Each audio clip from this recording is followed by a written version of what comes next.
Talks with Damon. My very special guest today is harm reduction specialist, leader, consultant, and all-around amazing, fabulous person, Emma Roberts. Hi. How are you? I'm really good. Yeah, this is interesting. Being in a bathtub with you. You've done a fair amount of interviews before, but Yes. none like this. Not in a bathtub. Okay. No, you got the water temperature right too. Oh, good. I try. I really try. You know, Emma, you have been such an inspiration to me and for thousands and thousands of people around the world in terms of your message of harm reduction and empowerment. And I can't wait to ask you more about that. But before we do, I want to ask you today, what do you like most about your body? Right now, at this age, And what is the age? 52. Yay! So fabulous 50s. Yeah. Although I would say consistently I've grown into it. My bum. Yeah. Yes. I when I was younger, I was very pear-shaped. I always had a big bum, but my top half was much smaller. And then when I had my son, I got much more hourglass shaped and curvilicious. So yes, I would say my bum, because I'm also a dancer, and so that's where I move my bum around a lot. I love that. And I ask that because I really love having discussions about what is affirmative about these bodies. Because I think sometimes, especially when we work in healthcare or advocacy, we're thinking about health in terms of, harm reduction, healthier living, medications, and all that, housing, all the really, really important stuff. But I think we forget to acknowledge and celebrate these amazing bodies. Right. And then I know a lot of people who keep thinking negative things about their bodies. Right, and also like how our body changes over time, right? I mean, we've been talking a lot together about aging and celebrating aging and really begin to embrace as someone beginning to move into menopause, and how that changes your body, or going through childbirth and pregnancy, or all those things. But just as we get older, our bodies change, and being able to embrace that, and feeling it's okay to be a little bit more curvilicious, and to things to be a little different, right? It doesn't have to take away from how attractive we are to people. That's right. Yeah. Did you ever have trouble accepting these changes? A little bit, yeah. I think it's more just getting used to the transition of those changes. My clothes don't fit the same way, and I can't wear that. But then working with it and finding out, okay, well now I'm going to find new things, right? And I love buying new clothes, so that's good, But yeah, I think it's just working through the transitions, and getting to a point where you start to feel comfortable again. Love that. Yeah. So let's talk about first harm reduction. That means a lot of things to a lot of people, but you have been the sort of in New York City and internationally, you have been a leader in this movement and in the advocacy. I feel really fortunate to have found myself in positions with really, really smart people over the years. When I think back to when I started doing harm reduction, I was a baby community development worker. My son was a baby, and I was young when I had him. And I was working in the north of England with some really, really smart people doing general community development at the time. And we were all, there was this increase in heroin in the UK in the mid-90s. And I went away on maternity leave after having my son and came back to the communities that I'd been working with 8 months later, because you get good maternity leave in the UK, right? It's not 8 weeks, it's at least, it's up to a year. But I came back after 8 months to see the communities I'd been working with really changed by the availability of heroin, and in terms of what kind of support needs they needed. And so some really amazing folks back then that I was working with, they said, we need to start doing syringe exchange. So that's when I was introduced to harm reduction and trained up in what that was about. And the thing about harm reduction, I find, and I've talked to the class about it, once you learn it, once you see it, you can't unsee it, right? So whatever field you go into within, whether it's public health or social services or just social care, we say in the UK, caring for the communities that you're in, it plays a role in whatever it is you're doing. And I've gone from, I was working at one point with women impacted by domestic abuse, and they weren't ready to leave. So we used harm reduction, right, as a way to try and reduce the harm and the risks that they were experiencing, even though they weren't ready to leave their partner. So you kind of apply it all, across the board. But, so I think I've just, when people describe me as a leader now, I'm okay, sometimes in my mind I'm going, yeah, that means you're getting old now, right? But I don't mind getting older. What did someone say to us on Friday? We were together on Friday at a conference, and somebody said it's not old, we're gold. We're gold. Yeah, we're getting older. You know, yeah, right. Yeah. We're getting more shiny. Yeah. But yeah, so I think, you know, I've just been very, very fortunate that I've been able to collaborate with so many leaderful people. I use this term a lot in the work that I do right now about that we can all be leaderful. It doesn't look the same, right? We can all be strategic, but our strategicness can look a little different in how we're doing it. So I've just been really, really fortunate over the years to collaborate with so many amazing people and to do amazing pieces of work, to now be positioned at this point in my life and career to mentor and offer that to other people, right? Who are, you know, because when we think about harm reduction, in many places, especially in the US, it's still really new to some people. Yeah. You know, so yeah, being able to play a role in helping the newbies. It's hard because in the US, I don't know if this is different in the UK, there is such an investment in perfection, in all or nothing. Right. And, you know, I'm constantly saying perfection is not the enemy of the good. Right. I thought that Americans were going to have a better sense of that during the COVID pandemic when vaccines came out, right? Because the vaccines were really, really good, but they're not perfect. Right. They really work on the level of harm reduction. They don't. They might stop you from getting COVID, or if you do get COVID, they're going to reduce the impact and the harm very, very significantly. But they're not perfect. Right. And I thought Americans were going to get a better sense of thinking in the gray area like that. Right. But it feels to me like we are still in the, if it's not perfect, we dismiss it. Right. DoxyPEP now being an example of, you know, like why DoxyPEP is great to prevent STIs, but it's not perfect. No, nothing is, right? And like, I think it also, well, what that brings to mind for me is a couple of things. In harm reduction, we talk a lot about the uniqueness of everybody's physiology, right? So people might be experiencing problematic substance use with the same substances, or they are using the same substances, and the experience or the risks is going to be different for every individual. So that ability to, you know, the beautiful thing for me about harm reduction is that ability to tailor how we work with anyone, right? How we meet, you know, that meet people where we're at, right? We say that, you know, but how we tailor things, you know, and yet definitely work in the grey areas. My wonderful colleague Joy Rucker, who's one of the co-leads of the Black Harm Reduction Network at the moment, and she talks about that all the time, that harm reduction is about being able to move within the grey areas. And then the other thing that comes to mind about what you're talking about, what's happening in COVID is, I don't know if it's that people's expectation of perfection, or also just how it became so political and moralistic. So when we think about the war on drugs and we think about harm reduction, the moral judgment, right, the political aspects of it that pushes people to not even want to look at the evidence, to not even want to consider the data, to, you know, I was talking to folks in Indiana who were advocating to keep a syringe exchange open in Austin, where they had that huge HIV outbreak a few years ago, and they got a new health board, and the health board basically told them that all the data they presented was their opinion. And I felt like that was post-COVID or towards the tail end of COVID, and I feel like that's unfortunately part of what's happening in COVID is people have been able to dismiss science, or been emboldened or influenced, I would say, perhaps influenced to dismiss science because it feels like it goes against the grain of their morals. Or, you know, I have to say, when I'm bringing people to harm reduction, it does feel difficult for them because it feels like it's going against the grain of common sense. But once you explain to them, they realise actually harm reduction is the common sense, right? Yes. You know, so. Can you may have said this, but can you say in a sentence what harm reduction means to you? What does that concept mean to you? Oh God, in a sentence. Or you know, or really? But you know, it's again, we use that a lot. We say this a lot.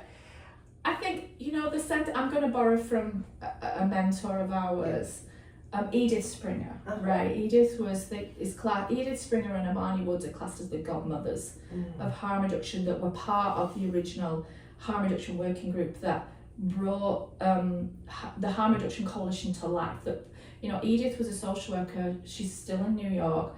She travelled to Liverpool, to Europe, close to where I was born in the north of the UK, and she learnt about harm reduction from Europe, and then this is in kind of the midst of the AIDS crisis, when they were trying to find ways to support people who were injecting drugs and who were contracting HIV. And she went and she came out, and I saw her interview a number of years later, and she said, harm reduction is about loving people back to health. And that is just stuck with me throughout. As if I want to sum it up, it's about that radical, revolutionary love and loving people back to health, and not in a patronizing way. Right? Not, but and I see social workers sometimes when I say it, and they go, oh, that doesn't sound very professional, does it? In terms of social work speak, like love, and, or, I've had social workers say, oh, it's not appropriate to hug people, we shouldn't be touched. And I'm like, but our folks are that are made to feel like they're not touchable. They're made to feel like lepers. They're like, people who use drugs are like modern day lepers in many respects. So we should be touching. We should, if someone wants a hug, I'm going to give them a hug. So it's that loving people back to health, from like whether it's working with an individual that's in front of you, or whether it's looking at systems. Because I think that's the other thing for me as I've moved on in my career, is really looking at systemic change. Like, because I feel like, I tell this to a lot of people, like, I can work in syringe exchange, and I can work with individuals, and I can get them into tip-top shape, as we say in British. I'm going to get them into tip-top shape so that when they make a choice about what their recovery wants to look like, that they're in the best shape possible, they're set up for success, they're going to optimize, whatever choices they make and the impact of that recovery pathway. But then I'll refer them on to other parts of the system, and those systems are not aligned with harm reduction. So that unpicks all your hard work. So we're never truly going to optimize our impact if we're not really looking at systemic change. And that's for me where I'm at this point in my career, is and feel like I can be leaderful, and feel like I can speak to other leaders in other parts of the care continuum to go, I've been saying a lot, like, stop treating harm reduction as this separate pillar. When we talk about prevention, treatment and recovery, and then you talk about harm reduction as this separate pillar. No, we are like the foundation upon which you stand, we are the roof under which you shelter, and we are the thread that binds us all together. And if we're using harm reduction philosophy and the spirit of it and practice throughout everything we're doing, it's like I said earlier, right? Once you see it, you can't unsee it, and you use it in every aspect of both personal and professional life, you're going to really make a difference for people. So it's beautiful. I was like, that's perfect. It's a long-winded way of saying it. It's perfect. Yeah. It's perfect, and it is like what you say, when you see it, you can't unsee it, because in the U.S., when it comes to drugs and recovery, the model is still abstinence. Yeah, and even based. The gold standard, right? Even though people will say, oh yeah, well, we're open to all forms of recovery, but the gold standard is still, when you walk into rooms where people, I've been abstinent from any and all substances 20 years, and everybody claps. Well, I want to be going, okay, I'm going to clap for you, but I want to clap for the person that says, I've been abstinent from my problematic drug for 20 years, but I still manage all other drug use, right? Yes. And then I want to clap for them, and I want to clap for the person that says, I've been using sterile needles for 3 months since I discovered the syringe exchange, right? It's like we're talking harm reduction again to share, Dan Big was one of our mentors out of Chicago, right? He hit Chicago Recovery Alliance, and their motto was like, any positive change. Yeah. We're going to applaud any positive change. And I think, again, that's the beauty of harm reduction, is no matter what that small change is that somebody is making, we affirm it, we applaud it, we encourage it, and that's going to help them take the next step, because, I say this all the time as well, there's a really special kind of stigma around drug use, and even people that subscribe to the disease model and the way that it's treated. And I don't necessarily I don't subscribe to models because I don't find them helpful. I want to know what the person in front of me describes their relationship with drugs is. Right. And if the disease model works for them, that's fine, I'll work with that. Sure. But if it doesn't, I'm not going to work with it, But again, it just, it just allows us, there's just a lot, it just frees us a lot in terms of the way that we can work with people. So it does. So some people hear that and they would say, well, that's just enabling. Yes. What do you say to that? I say, yes, I'm an enabler. I'm enabling people to be healthier. I'm enabling them to stay alive. Love that. I am an enabler. Yes, I'm an enabler. I'm embracing that term. It's about what I am enabling, right? And I'm enabling recovery, no matter what recovery looks like. I talk a lot with people about, we need to really redefine that word, because when people hear recovery, and especially in the more formal federal spaces or SAMHSA spaces, the federal agency that covers substance use treatment, when they hear recovery means complete abstinence. And yet, and they're talking the talk of harm reduction, saying they want to integrate it, which is great, I'm there for that. So if we're going to do that, we have to redefine what we mean by recovery, as being, I talk about taking people from chaos to stability, whatever that stability looks like for them, and we might look at their stability and go, that doesn't look very stable to me, but it doesn't matter, it's not important, it's what's important for them, you know, because if somebody tries to mess with my chocolate intake, for example, I'm going to double down on my chocolate intake, That's what I mean? And it's so interesting to me in that model of, quote, abstinence, that they say, okay, like you said, they'll go to a meeting, I've been such and such years, such and such days sober. Mm-hmm. Frequently at the meetings, then, you also have your coffee in one hand, you got a cigarette, this was back when you could smoke indoors, but you'd also have a cigarette in the other hand. Right. And over there is my donut. Right. So while I'm sober, I'm still using caffeine, nicotine, and sugar to alter my mood. Yeah. And don't you dare get in the way of those things. Right. And again, I don't have any judgment about that. I'm a fan of all of those. Right. However, in my mind, I'm like, well, that's not exactly, quote, sober if I'm still using drugs intentionally to alter my mood and my mindset. Exactly. So it's like, okay, you are using drugs, but you're using them in a healthier way, which is great. Mm-hmm. But why do we have to call that sober or have a moral superiority of that? Right. And it's also recognizing how stigma shifts over time.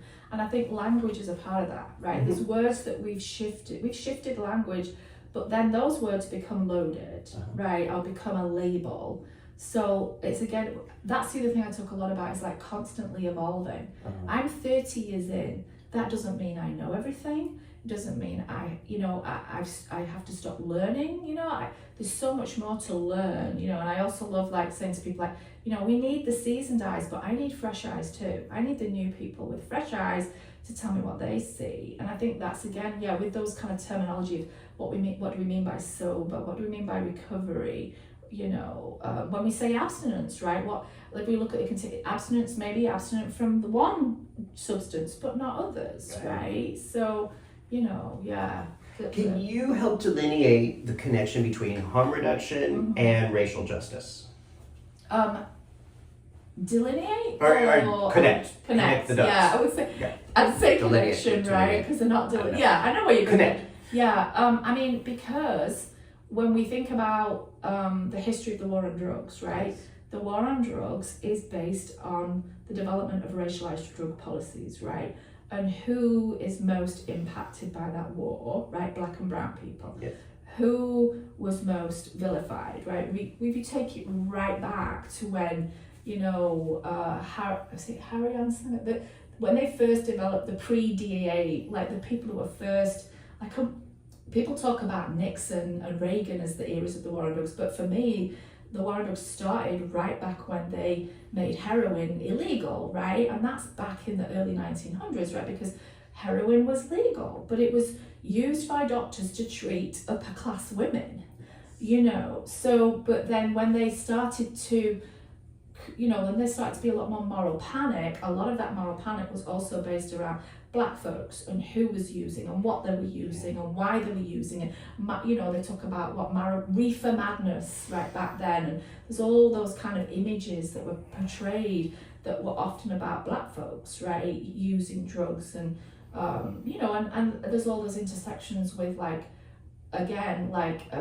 trying, I think, white supremacy and trying to maintain social divisions and maintain control of people in a way that replaces one system for another, right? Slavery was replaced by Jim Crow.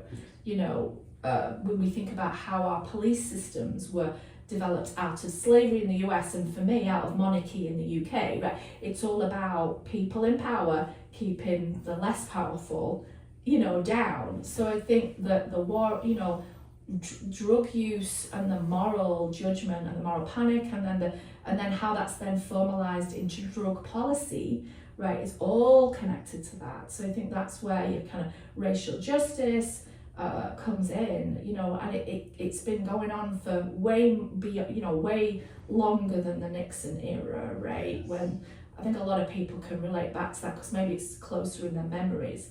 But when you learn about the history of this, like, it's been going on for a long time. Yeah. I mean, there is we have the Sears catalog from like 1915, which is online. Right. And that heroin was marketed to upper class white women. Yeah, or cocaine in Coca-Cola. Yeah, cocaine was a regular thing in Coca-Cola. Yeah, right. But you can trace it even back to, the way that Ella Fitzgerald was, targeted by the people that started the original federal government systems, and they were very, very racist people, and they created these narratives, and then the media and the imagery that then kind of drives what today underpins modern day drug policy, and also remembering how influential the US is internationally. So, for example, when I was coming up in the UK, we were doing trials that came out of Europe, but then we were trialing in the UK, prescribing people pure heroin as a treatment option, instead of methadone, right? If people, and so there was a research study going on back then, and it was proven to be, helpful. And then the US caught wind of it, and they influenced the UK government to stop it happening. Yikes. So the US is particularly powerful and influential around the world in terms of other countries' drug policies that have been adopted. So the motivation behind a lot of these abstinence models have been rooted in white supremacy. Yes. Yes. That is what the history tells us. So when we talk about harm reduction, yes, we're talking about love and we're talking about science data. We're also talking about fighting for social justice. Exactly. That's where, we've got newer definitions of harm reduction where we, again, we evolve our definitions to be able to describe it. You've got capital HR, right? Uppercase HR, harm reduction, which is the policy, the social and racial justice advocacy that we do, and then the lowercase HR, which is the actual interventions that underpin that. And within that, I suppose the bit that binds it is the spirit and the principles. And so we can't, I say to people, I can give you sterile syringes or safer drug use equipment, but I can also give you a whole heap of shame when I do that, and that's not harm reduction. That's a public health intervention. It's like, Damon, you've been coming to the program for 3 months now. Don't you think you should be thinking about treatment? Whilst you're getting your safer drug use equipment. No, that's not harm reduction, So there's that really big ability, I think at the moment there's a lot of public health folks that are coming to harm reduction, they're learning the interventions, but they're still, what they need support around is learning the spirit. And again, that's, Edith she uplifted that, Andy Marnie, being able to embody the real spirit of how we do it and the principles of our practice. Oh, it's so important. It is, it is so important that, again, we see, I'm a 53-year-old white man, and if I get busted for drugs, the consequences for me legally and financially are going to be are statistically far less severe than someone of color. It is less likely that I will have to do any kind of jail time. It is less likely I will have to go to prison for anything. And, we see this with HIV criminalization laws too. Exactly. Who's targeted? I mean, my own son is a young man of colour who used to have his hair in locks, right? He had locks down to his butt for a while. And we were talking about it recently, how he cut his hair a few years ago.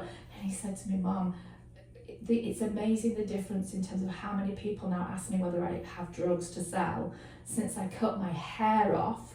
So there's that, but then also me thinking, holy bananas, he's a young black man, a young man of colour in New York, and he's being racially profiled that way. And even when he was going through an experimental phase with drugs when he was a little bit younger, we had to talk about what it meant for him, right, and his dangers. And again as well, when I'm talking with young people or parents of young people, I'm like, you have to think about just young people in general. Actually, some of the biggest threat is being caught. Not the drug use itself, it's being caught and getting a criminal record, right? And then if you're a young person of colour who gets that record, right, the impact of that is even greater. So for me, we had to really assess with him. And again, I had to bring in my harm reductionist in that moment and be mindful of my mama bear mode. I was like, oh, you want to go in mama bear mode because, there's that visceral reaction of wanting to protect them, but having to stop myself and being able to have that conversation with the parent. Okay, what do I talk? How do we approach this from a harm reduction perspective with him? And being able to sit with them and go, okay, let's weigh up, how is this helping you right now? What kind of needs is this meeting, and what are the risks? And actually for him, one of the biggest risks was that we were still on a visa in the US, and if he got caught and deported, I'm not coming with you. You're going to have to go to live in the UK with your grandparents. And so, but again, being able to hold someone in that conversation, right, with them about, go, the first thing was, how is this helping you? Not, this is really bad for you, which is how we approach people around and just like, how is this helping you? What kind of needs is this meeting? And we were able to really explore that from a really genuine space, and the harm reduction gave me that as a parent too. And then weigh up the risks, and then look at how do we mitigate the risks then, like where are you using, how often are you using, who are you using with, right, to be able to help him. And again, I think this allows young people to develop that really important, as a parent I was talking to someone recently, helping our children to develop critical thinking, and so for him to take charge of thinking critically about his risks and how to reduce them, and that we do that with our participants all the time, right? We respect their autonomy, we give them back, they feel so disempowered by so many systems that in harm reduction we're helping them to regain their power, in the decision-making process about their lives, right? They're experts in their lives, So really applying this as a parent. Yes. Not just a policymaker, but a parent. Right. Oh, yeah. And being challenged. Yeah. And do you feel like he's now thinking critically, or using drugs in a way that's reduced harm? Absolutely, yeah. It was very fun. I think the realization that he might have to go, we love his grandparents, but he wasn't banking on being sent home. Did not want to go to the UK. No, he loves being in New York. He was really enjoying that side of things. Wow. And now he's engaged to be married. He's getting married in September. Wow, congratulations. So, thank you. Wow. Thank you. So, yeah.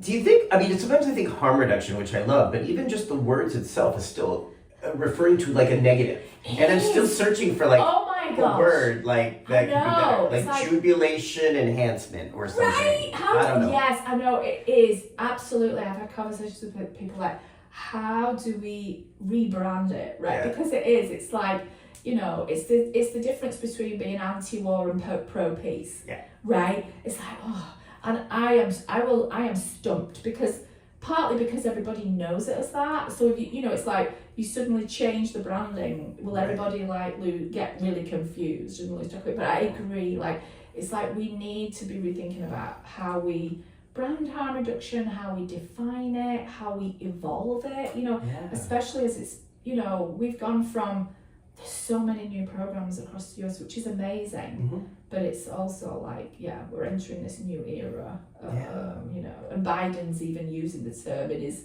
in his, State of the Nation, right. When the president is actually saying the word harm reduction. Unfortunately, he went on to talk about more funding for the border afterwards, but we were like, okay, we're making some progress. So you then have been also making transitions in your private life over these last couple years. Yeah. I think we last really got to hang out at the harm reduction conference that was in Puerto Rico in October of 2022. Right. And then what happened for you after that? So, Puerto Rico was a big moment for a lot of people, right? It was the first time that we'd been able to come together after COVID, right? And the UN conference on AIDS was the week before in Puerto Rico as well. Oh, I was there. Yeah, I know. I was there a whole 8 days. Right, you were there you were conference hopping. I went from HIV to harm reduction. And I think both those conferences, right, it was the first time that people had been able to be together after COVID. So there was this, for me, it was a roller coaster ride of this jubilance of being with my people, being with my harm reduction family, right, after so long. And so there was this, but then there was a bunch of difficult, really challenging things happening as well. And, I lost a colleague out there, which was traumatic and just, I think for me, when I've had those kind of traumatic experiences in my life, it also is a time of reflection and putting things into perspective.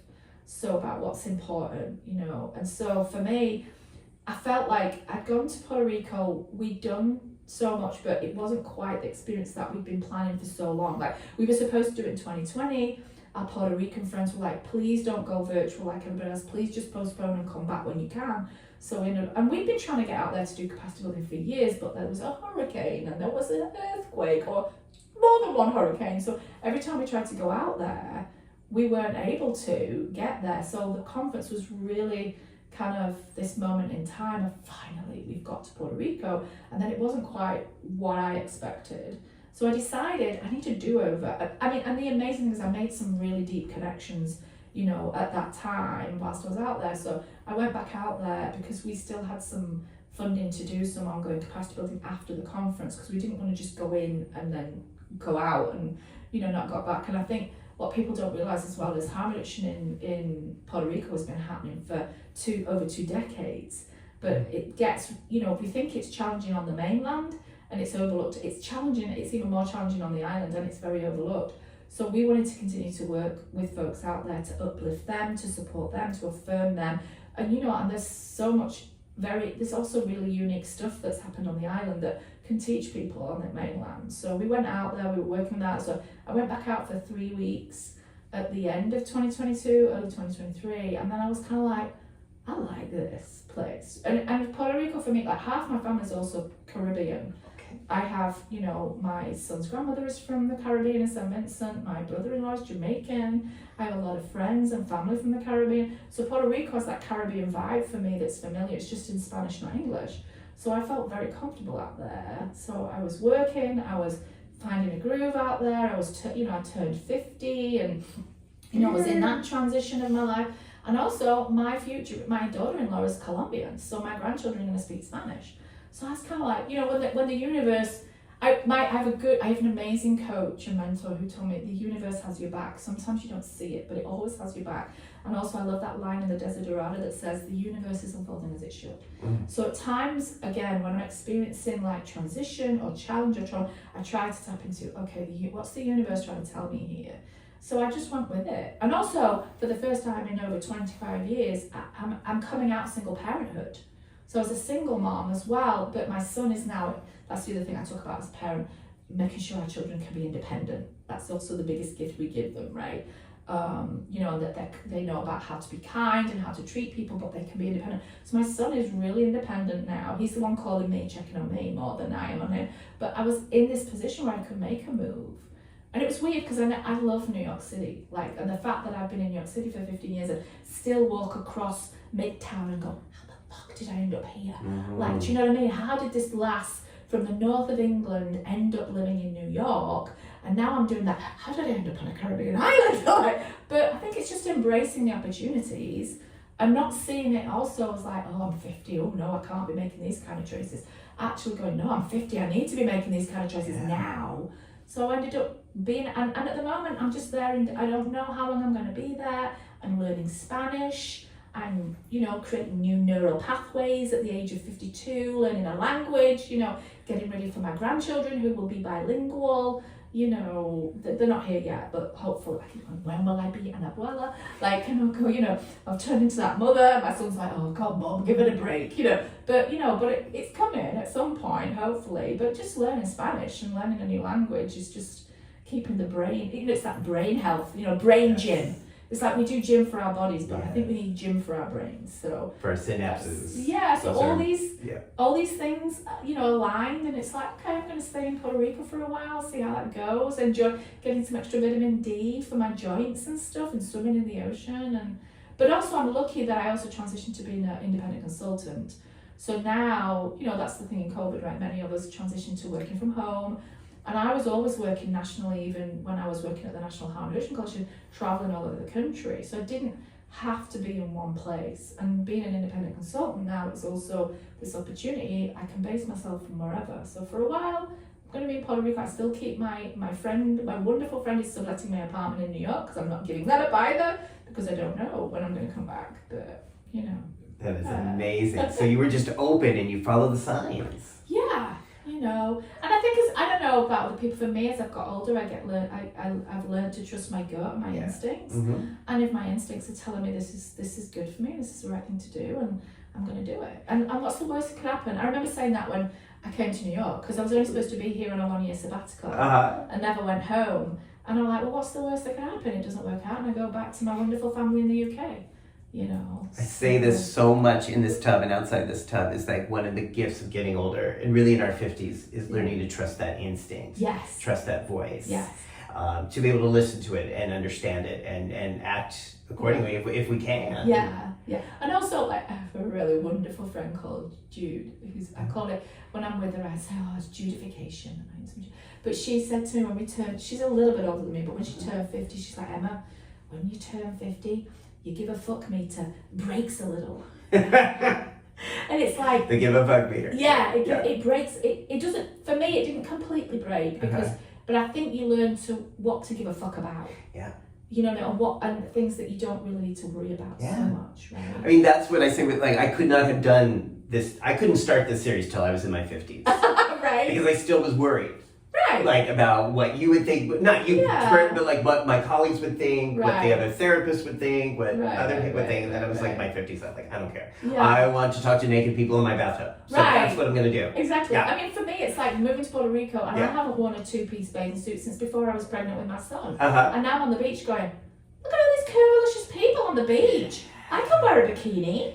Do you know what I mean? So, like, you know, that's the kind of give a fuck me to give it a less of a fuck about. Have you been able to make friends?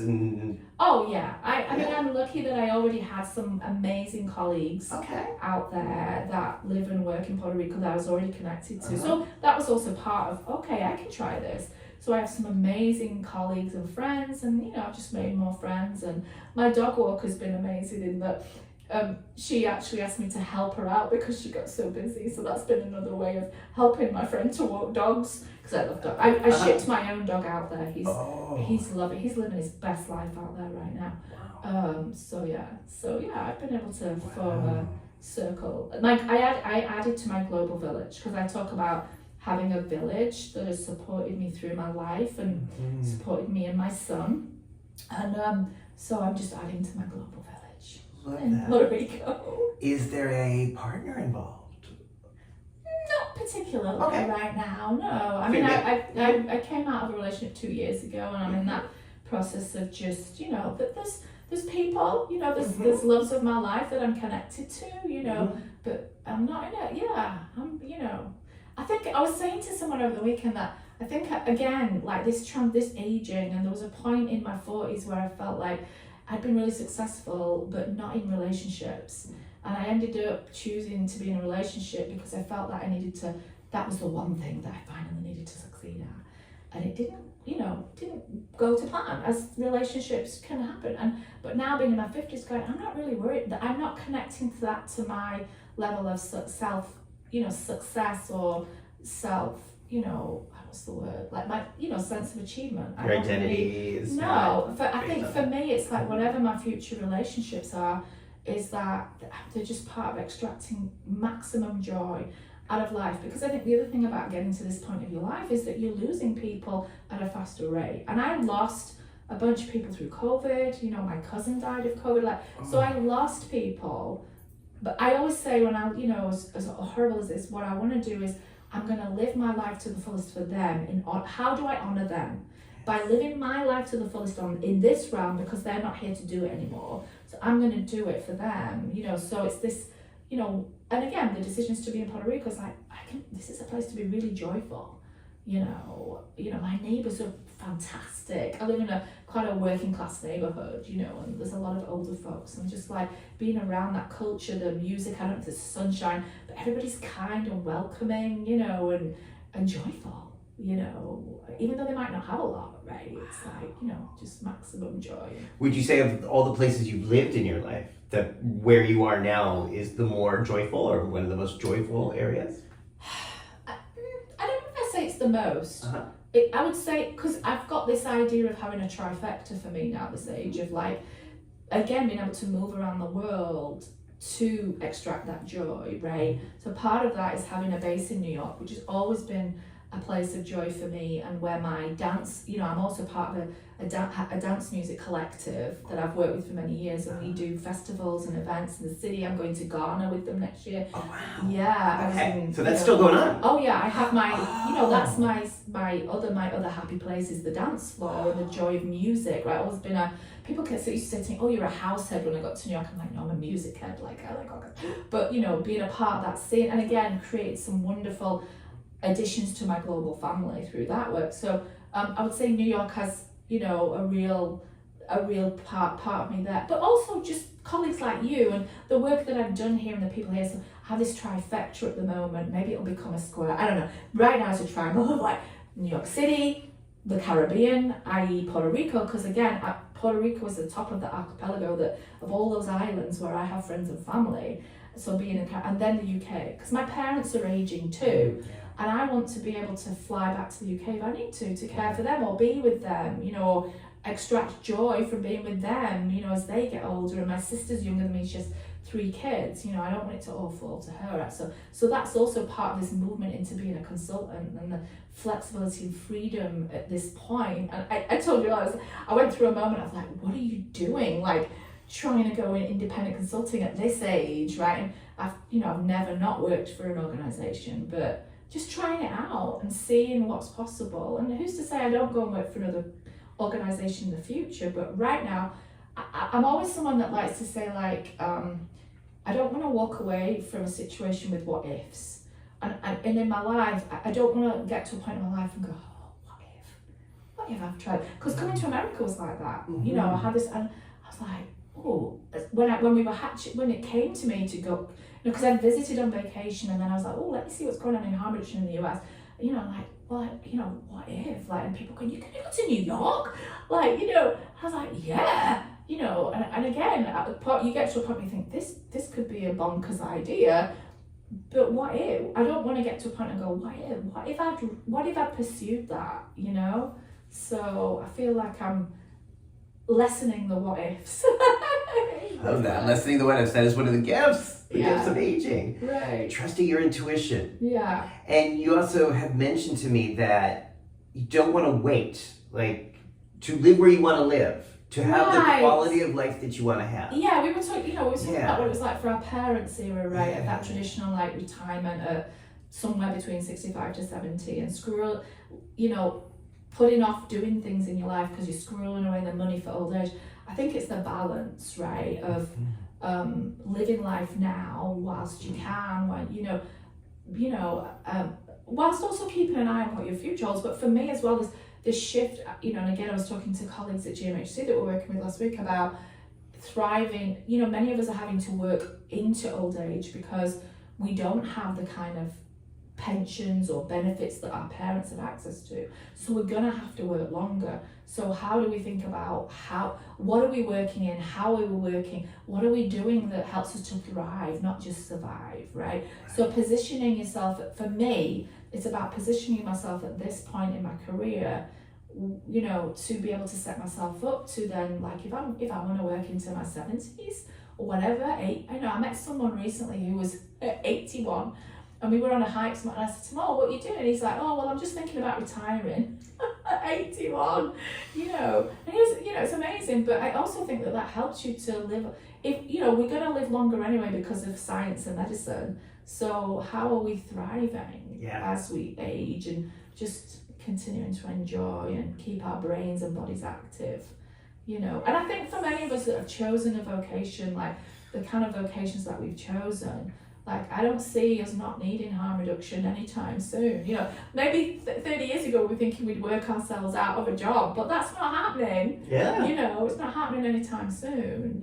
Actually what we're looking at is harm reduction being, a part of every, normal aspect of people's healthcare, right? Being that they have access to it in some way. Well, absolutely. Especially when, for a lot of our loved ones living with HIV, getting older, where there's really no clarity. Like, okay, if you are having sex and doing drugs, right, when you're in your 60s living with HIV, what are the risks? It's like, well, again, I'd like more of the conversation to be how do we enhance pleasure Yes. in the healthiest way possible? Right. Because people are still going to do drugs and have sex in their 60s, Right. 70s, living Exactly. with HIV, but we don't exactly know medically what that impact is on the body. Right. So let's really shape those conversations Right. around, living life at the most and being those consultants or collaborating on some ideas about how to do that. Right. And part of that joy is the intimacy, the physical connections, the sex, being able to feel sexy as we get older. Yeah. Right. Do you feel sexy? I do. Yay! Yes, I do. And that's part of embracing the bodily changes and thinking like, how do I manage menopause, right? I've got my friend, she's training to, my friend Judo's just mentioned, she's training to be a menopause doula.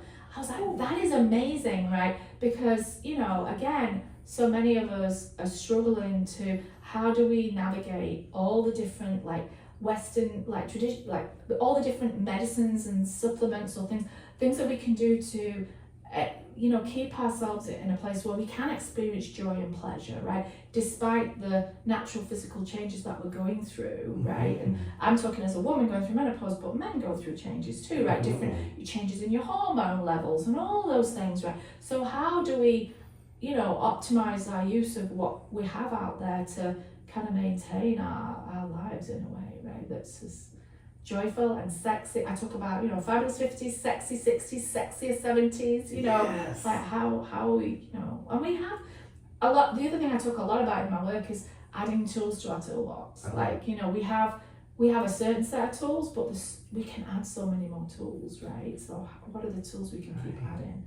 Well, I think that ability, I just love hearing how you've arrived or to these decisions at this point in your life in your 50s, moving to Puerto Rico, working as an independent consultant, taking these steps in service of your joy. Yes, I love that. And that is just, I think, such a wonderful thing, and one of the reasons why I wanted to talk with you and ask you to come here. Yeah, and I certainly think to take, to kind of take it back to our professional side of things, we work in subjects which are traditionally seen as very difficult.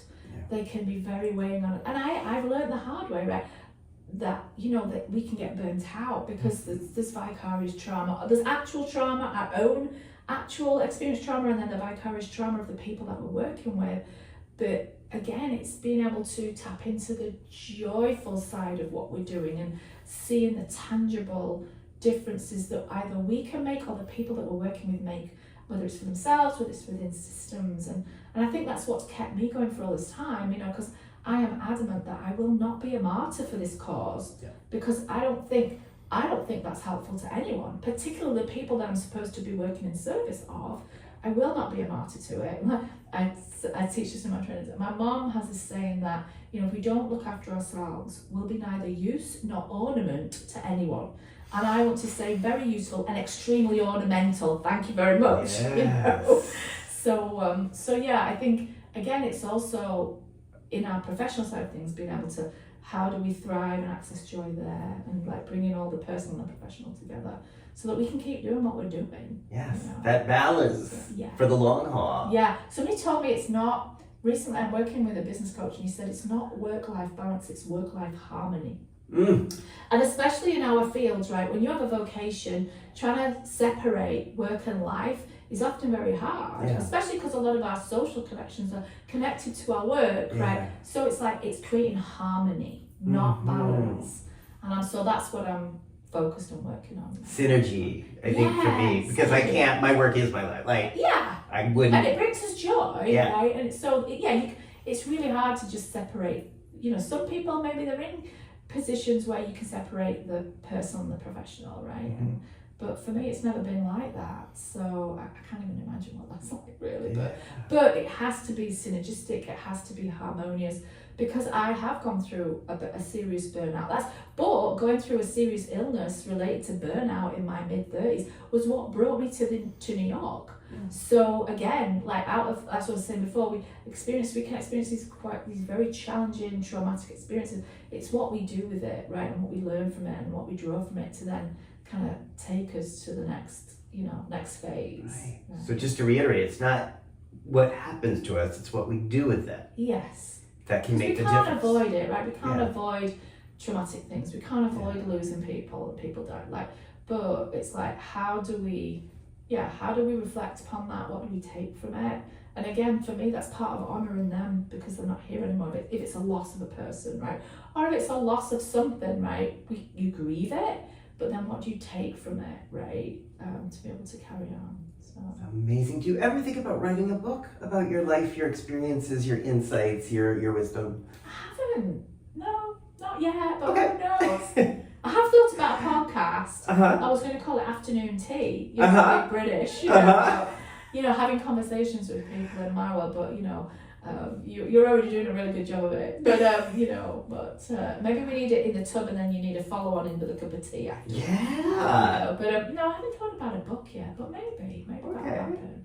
Well, I think when we live our truths the way you're doing, yeah. You don't just talk about harm reduction, you live it. You don't just talk about healthy aging, you live it. And I think when we do that in a consistent way, it is inspiring. It really does help our work. I mean, the work we're doing for our job, and it also helps, I think, our communities and our loved ones to learn. Right, it's like walking your walk, right? Yeah. It's like, you can talk your talk, and how are you modelling that and walking your walk? Again, we don't get it right all the time. I don't get it right all the time, right? I'm not perfect, and again, it's being open to learning and getting feedback and staying curious. What they call it, beginner's mind, right? Keeping curious about things and constantly trying to learn stuff, and I think but as much as possible, right? It's being able to walk our talk. Being curious. Yeah. I'll say this again. I think is such an important part of getting older, because it's easy for our minds to just say, well, I know this is how this is, and I know how this works, and I know how people are, and I know how this all operates. Yeah. But to be openly curious about life, about our lives, about the people around us. Yeah, about us, about ourselves as well, right? About what our future can hold, right? Yeah. It was so funny. I was having a conversation with one of my young colleagues recently. She's like, "Hello, what are you? How do you identify?" And I'm like, "I don't know, straight, cis, white." She's like, "But you don't come off that way." I was saying, "You're diagnosing me?" She diagnosed me as pansexual, polyamorous, and I'm like, I've never thought about that, but who knows? Because I've had, and I think it's that fluidity that we can embrace now, that we, when I was coming up anyway, right, around sex, sexuality, intimacy, like the fluidity that we're learning about now, about how we can identify and how we can live our lives. It's just, I think about my own son who's 28, right? And this stuff is second nature to him. He has friends that are every flavour, as I put it, right? And that's second nature to him. I had to learn that, right? And again, I talk to some of my younger colleagues who kind of get upset with some of our older colleagues, who don't know the language they're supposed to talk about. I'm like, listen, you've had the privilege to learn this stuff that some of us are still trying to learn, right? The right words to say, the right, understanding how to view things or how to understand. But I just think it's wonderful that we can, we do have much more fluidity and flexibility of how we can approach life, And I was like, I was thinking about friends that, have been married in a straight relationship, and then their partner passes away, and then their next partner is someone of the same gender, right? And they never thought that, and understand, it's about the person, but having that freedom to think, I don't know what the future holds, and being open to exploring it, right? It's, open to exploring. And the curiosity and the beginner's mind, but not feeling, but again, I think we're at a place, not to say that judgment and stigma has completely gone away, but there's a lot less judgment and stigma about these things, Though in some ways, I think there is judgment and stigma about being a learner. And I think younger people have to deal with this on social media more than we had to growing up. Is that when you are learning or trying to learn, or you say the wrong thing or use the wrong word, that there seems to be more of a chorus trying to cancel you. Yeah, and I think, again, it goes back to that grey area piece as well, that people become it's almost like we've gone non-binary in some places, but we've got very binary in others, right or wrong. You know what I mean? It's this or it's that. And if you can't do this and you're still overdoing that you're viewed as, you're right. Actually, there's definitely that going on. Right. But again, it's like it's a part of the evolution, right? It's part of And where I hope that we are having an impact is just in the greater scheme of things. It's helping people to learn, explore, be curious, and say what works for me, even if it's different from anything else I've ever done or what everyone else is doing around me. If I want to go live here, if I want to do this, if I want to be with this person, we can do this. And again, that brings me back to that harm reduction piece of meeting people where they're at. It's like when I walk into a room where I know I'm probably going to be with a lot of people in the audience that are new to harm reduction or are not for harm reduction, I often are fearful of it, right? We're fearful of new things, right? So again, it's like I have to walk in those spaces with that same reverence of like, I'm not coming in to wag my finger and tell them how bad they are at contributing to the war on drugs and, racist drug policies. Because that's not going to create change. That's going to, the walls are going to immediately go up in those spaces. Whereas if I come at it and I listen and I empathize and I, but then I explain to them from my experience.